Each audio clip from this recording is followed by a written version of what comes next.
तो दोस्तों आज हम फिर से आपके लिए लेकर आए हैं देश दुनिया की तमाम ताजा बड़ी खबरें। सबसे पहली बड़ी खबर में आपको बताएंगे दोस्तों कि मुस्लिम देशों के साथ मिलकर दुनिया की सबसे खतरनाक मिसाइल बना रहा पाकिस्तान, मोदी सरकार की बढ़ेगी मुसीबत, भारत के लिए झटका। एमएसपी की मांग को लेकर मोदी सरकार के खिलाफ प्रदर्शन कर रहे किसानों पर हरियाणा पुलिस ने लगाया रसूखा, सरकारी संपत्तियों को हुए नुकसान की भरपाई का भी दिया आदेश। शरद पवार को मिला नया चुनाव चिन्ह तुतारी, पार्टी ने कहा ये हमारे लिए गर्व की बात, बीजेपी के खिलाफ महाराष्ट्र में लड़ेंगे चुनाव। गाजा पट्टी में जंग के बीच हमास के समर्थन में खुलकर उतरा चीन, हमास के आतंकवाद को बताया वैध। हलाल सर्टिफिकेट देने के मामले में मौलाना महमूद मदनी से यूपी एसटीएफ ने की पूछताछ, कभी भी मौलाना हो सकते हैं गिरफ्तार। इजराइल के हमले से ईरान की फट गई गैस पाइपलाइन, विस्फोट को तेहरान ने बताया बड़ी साजिश। G20 देशों ने इजराइल को दिया झटका, G20 देशों ने इजराइल हमास के मुद्दे पर द्विराष्ट्र समाधान का किया समर्थन, युद्ध के पश्चिमी एशिया में फैलने के खतरे पर व्यक्त की चिंता। तो दोस्तों सभी खबरों को आपको एक एक कर बताने वाले हैं, वीडियो को लाइक कर चैनल को सब्सक्राइब कर दें। इसी बीच पर तो दोस्तों अगली खबर की ओर, तो मुस्लिम देशों के साथ मिलकर सबसे खतरनाक मिसाइल बना रहा पाकिस्तान, मोदी सरकार की बढ़ेगी मुसीबत। दोस्तों आपको बता दें कि पाकिस्तान अपनी सैन्य ताकत बढ़ाने के लिए चीन और तुर्की की एक से एक बढ़कर मिसाइल अपने बेड़े में शामिल कर रहा है। खबर सामने निकल कर आई दोस्तों कि तुर्की और पाकिस्तान नई मिसाइल बनाने जा रहे हैं जो मोदी सरकार की मुसीबत बढ़ाने वाली है। खबर सामने निकल कर आई दोस्तों कि ये बियॉन्ड विजन मिसाइल दोनों देशों की पुरानी मिसाइलों को मिलाकर तैयार की जाएगी।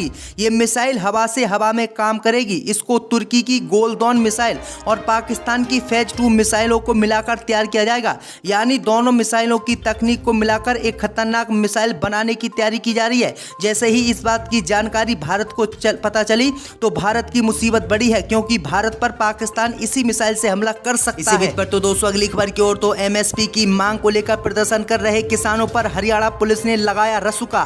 दोस्तों आपको बता दें कि एमएसपी समेत अपनी कई मांगों को लिए दिल्ली कूच करने की कोशिश कर रहे किसान नेताओं पर हरियाणा की पुलिस ने राष्ट्रीय सुरक्षा कानून एनएसए के तहत मामला दर्ज किया है। अंबाला पुलिस ने बताया है कि किसान नेताओं ने कई सरकारी और निजी संपत्तियों को नुकसान पहुंचाया है और इन्हीं संपत्तियों की भरपाई के लिए किसानों पर रसूखा लगाया गया है। किसानों के खिलाफ कार्रवाई करते हुए हरियाणा पुलिस ने वसूली का भी ऐलान कर दिया है। तो ये बड़ी अपडेट आ रही दोस्तों। इसी बीच पर तो दोस्तों अगली खबर की ओर, तो गाजा पट्टी में जंग के बीच हमास के खुलकर समर्थन में उतरा चीन, कहा उनका हिंसा आतंकवादी नहीं वैध संघर्ष। दोस्तों आपको बता दें कि चीन ने गाजा पट्टी में चल रहे संघर्ष के बीच खुलकर हमास का समर्थन किया है, जो इजराइल के लिए बड़ा झटका माना जा रहा है। दरअसल आपको बता दें कि चीन के अनुसार गाजा पट्टी के लोगों के पास हथियार उठाने का अधिकार है। उनके घर में लंबे समय से युद्ध चल रहा है और वह हथियार उठाकर इसका विरोध कर सकते हैं। चीन ने यह भी कहा है कि औपनिवेशिक काल में कई देशों में ऐसा हुआ है, इस वजह से फिलिस्तीनियों के लोग का हथियार उठाना उचित है, उनके पास ऐसा करने का अधिकार है। तो ये बड़ी अपडेट आ रही दोस्तों। इसी बीच पर तो दोस्तों अगली खबर की ओर, तो हलाल सर्टिफिकेट देने के मामले में मौलाना महमूद असद मदनी से यूपी एसटीएफ ने की पूछताछ। दोस्तों आपको बता दें कि उत्तर प्रदेश की स्पेशल टास्क फोर्स ने हलाल सर्टिफिकेट देने के मामले में जामियत उलमाए हिंद के अध्यक्ष और हलाल फाउंडेशन ऑफ इंडिया के अध्यक्ष मौलाना महमूद असद हुसैन मदनी से पूछताछ की है।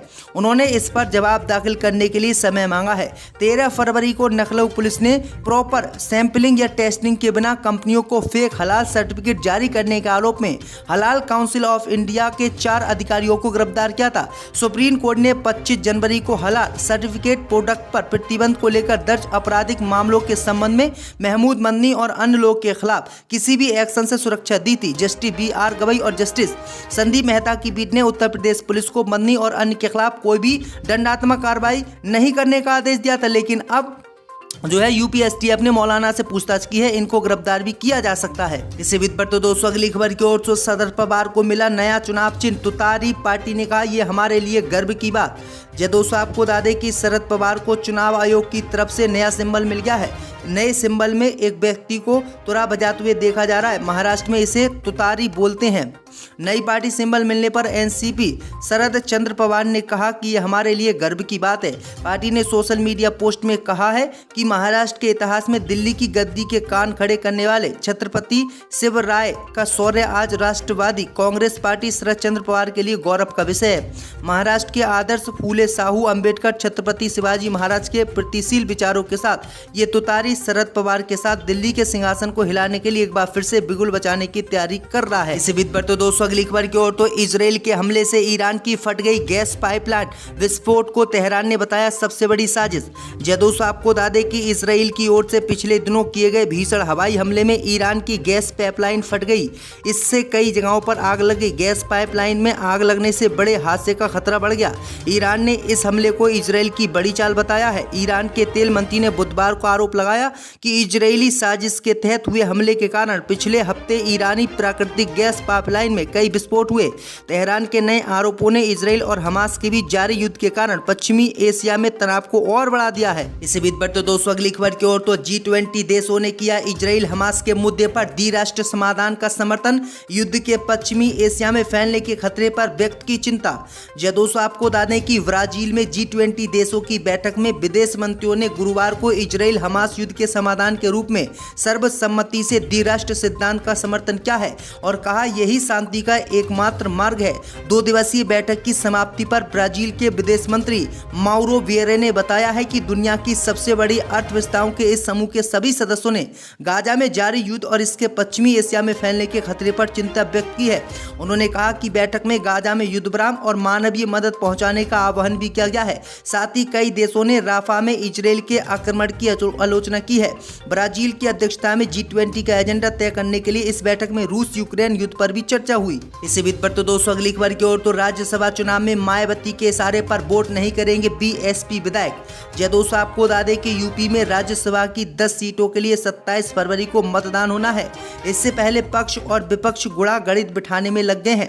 समाजवादी पार्टी ने जहां 3 तो वहीं भारतीय जनता पार्टी ने 8 प्रत्याशी उतारे हैं। इन सब के बीच जनसत्ता दल लोकतंत्र के नेता रघुराज प्रताप सिंह राजा भैया भी बड़ा फेस बनकर उभरे हैं। माना जा रहा है कि फिलहाल विधानसभा का नंबर गेम है, उसमें बड़ी भूमिका राजा भैया के 2 विधायकों की है। हालांकि राजा भैया के साथ सिर्फ 2 नहीं बल्कि एक और विधायक यानी कुल 3 विधानसभा के सदस्य हैं, वो भी मायावती के हैं। वहीं आपको बता दें कि खबर ये भी सामने आ रही है दोस्तों कि मायावती के कहने पर राज्यसभा चुनाव में जो है BSP के जो विधायक हैं वो वोट नहीं करेंगे, जो मायावती के लिए भी बड़ा झटका माना जा रहा है। इसी बीच पर तो दोस्तों अगली खबर की ओर तो यूपी में दाऊद इब्राहिम के जीजा की गोली मारकर हत्या, 2016 में भागकर की थी शादी। दोस्तों आपको बता दें कि उत्तर प्रदेश के जलालाबाद में अपने भतीजे की शादी के रिसेप्शन में शामिल होने आए मुंबई के 35 वर्षीय निहाल खान की बुधवार को कथित तौर पर गोली मारकर हत्या कर दी गई। निहाल खान कोई और नहीं बल्कि भगोड़े डाउन दाऊद इब्राहिम के भाई इकबाल कासरकर का बहनोई था। परिवार के सूत्रों ने गुरुवार को इसकी जानकारी दी है। निहाल जलालाबाद के चेयरमैन शकील खान का साला भी था। 2016 में निहाल कथित तौर पर शकील की भतीजी के साथ भाग गया था। हालांकि बाद में दोनों के बीच समझौता हो गया।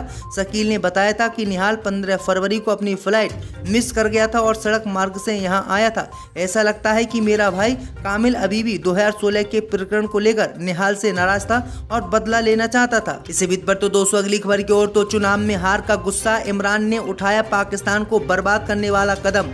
दोस्तों आपको बता दें कि पाकिस्तान में हर दिन लगता है बस आज नई सरकार बन जाएगी, लेकिन शाम होते होते बैठकों के अजीबोगरीब दौर के बाद कल पर टल जाती है।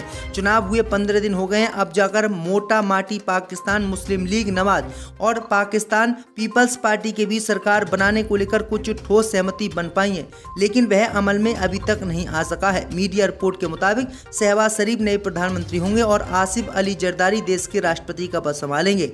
इमरान खान की पार्टी पाकिस्तान तहरीके इंसाफ इसको धांधली की सरकार कह रहा है। PTI का मानना है कि उसके आजाद उम्मीदवारों को जनता ने जिताया, मगर चुनाव में बड़े पैमाने पर धांधली कर उन्हें हरा दिया गया।